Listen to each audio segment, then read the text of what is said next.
Sri Madhava Mahotsava, written by Srila Jiva Goswamipada.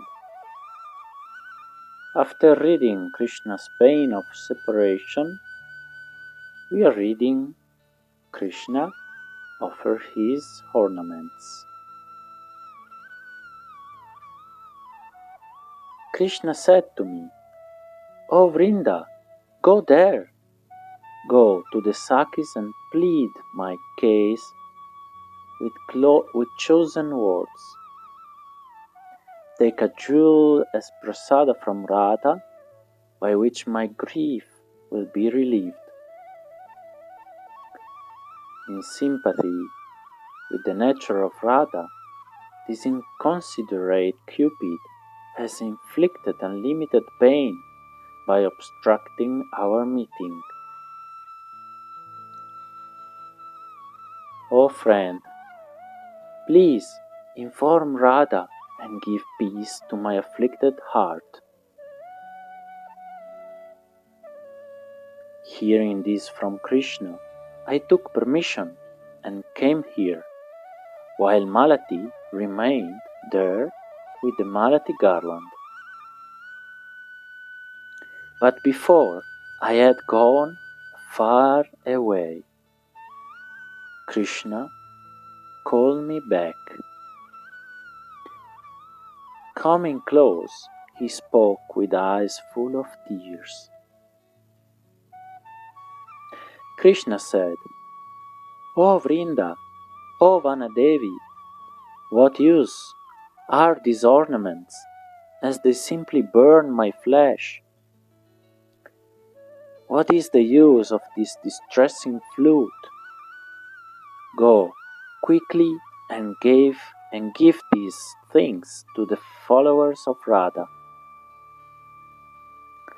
O Sakis, hearing the repeated entreaties of Murari filled me with distress.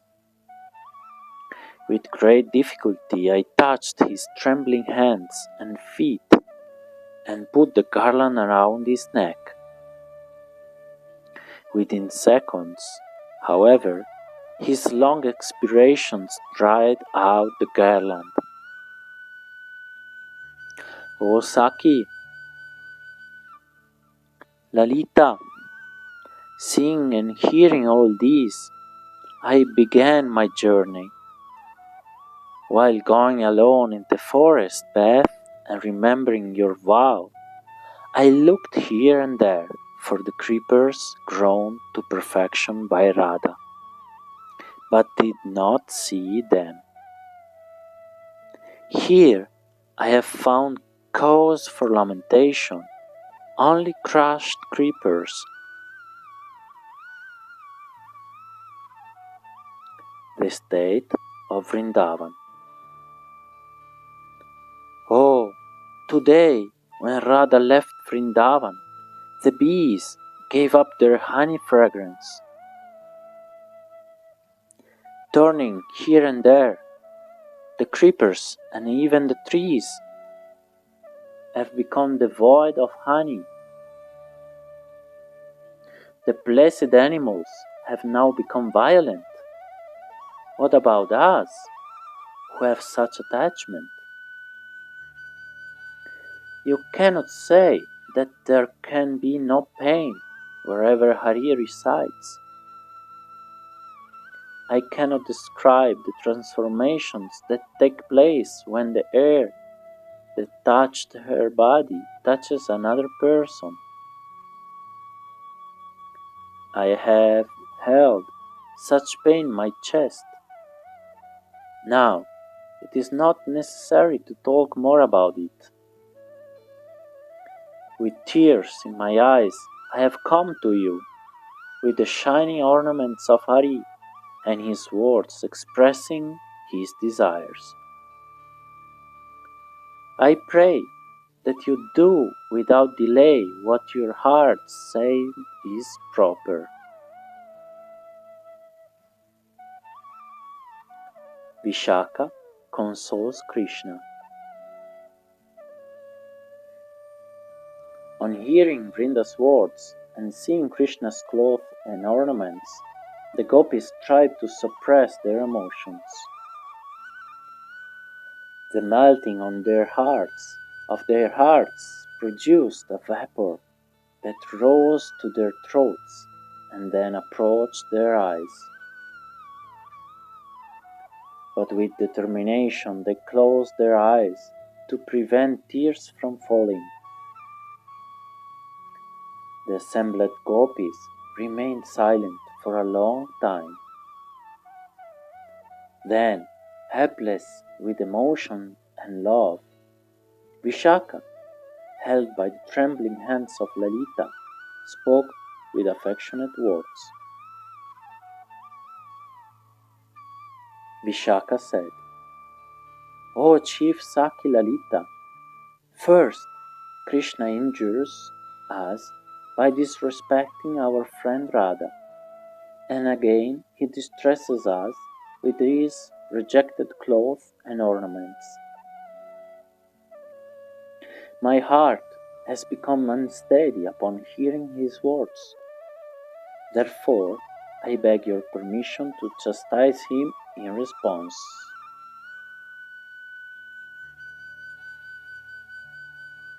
Turning their faces and eyes to Lalita, all the gopis said, "What will we do? The proud Saki will certainly be angry.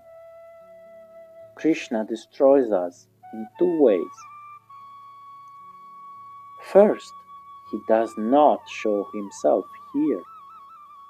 Second, we cannot go to him with our present mood." Vishaka goes with Vrinda. Hearing all this, Lalita said to Vrinda, "If this weak Saki Vishaka goes to Krishna, you should boldly tell him what we said. If you are eager to try to brighten the dark forest and its impenetrable groves with the moonlight Chandravali, why do you waste time shedding tears? Do you cry for the reflected light from the sun, Chandravali? Do you cry for the effulgence from the cloth of Vrishabhanu's daughter? If you are in love with Chandravali, why do you lament for Radha?" Then Vrinda took permission from the Saki and led Vishaka to Krishna's place. Thinking of his order and wanting to consult with Purnamasi, who was worried about Chandravali's coronation, Vrinda left Vishaka there and disappeared.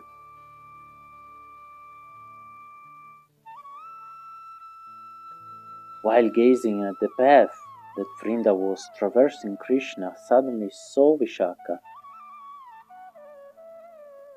Vishaka then addressed Malati, "O Saki, where is the garland of Radha?"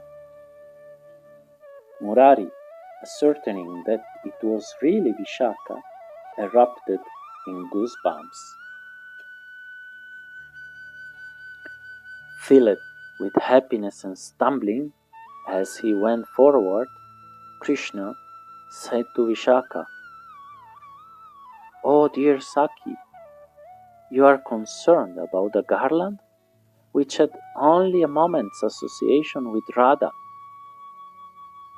Will you not ask about the condition of he who enjoyed intimately with Radha for a long time?"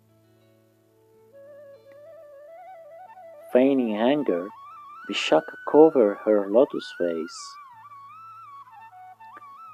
Glancing towards Krishna, who presented a sorry sight with the constant weeping and rubbing his eyes, Vishaka said, "O Lord, you have inflicted so much pain on the gopis that they have almost given up their bodies. When you applied fire to cloth it burns completely, leaving only a few threads. Similarly, the gopis are almost dead, leaving on a few threads. How will you search for them? O husband of Chandravali, you have destroyed our friend Radha. Do not the friends of Padma rejoice deeply on hearing this news? But we continue to maintain our lives, thinking of ourselves eligible candidates for your love. Oh, how unfortunate we are! My friend, who constantly thinks of you, is still alive,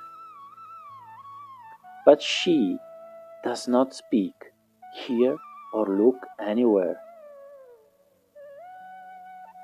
The sharp praise you sent with Vrinda generated only anger. What a lie! It is a revelation of your cheating. Radha is afraid of such crooked ways. From your childhood, you have been killing women like Putana. So, we know that you are very cruel, and you have no hesitation in doing so.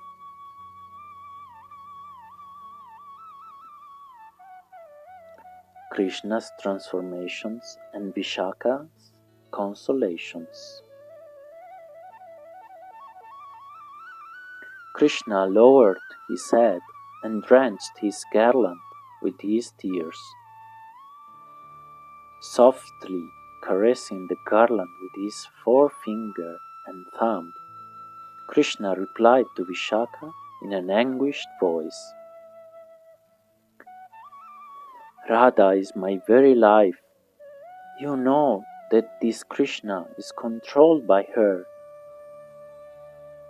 Oh Vishaka, you are our life-giving friend. But how unfortunate! How have we come to this state? Can we only call it fate? Vishaka's heart trembled upon seeing Krishna's agony and hearing his gentle words. She could not keep her poise. Her mind melted into tears that begged to pour forth. Neglecting the sharp pain, Vishaka managed to speak.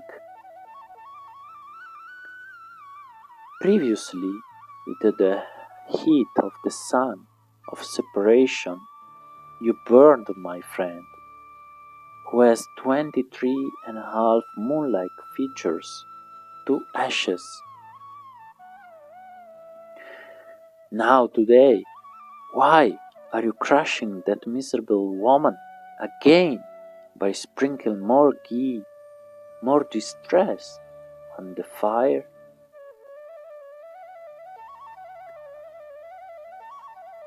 Then, thinking that Radha's anger would soon subside and that Krishna was suffering too much, Vishaka decided to appease Krishna by saying, As you know, the Sakis have various temperaments. Lalita is very bold, whereas my nature is very soft. Now, how can we arrange a meeting with Radha? Mukunda, somehow the other Sakis can be appeased, but who will approach the crooked-eyed Radha, who is burning with anger?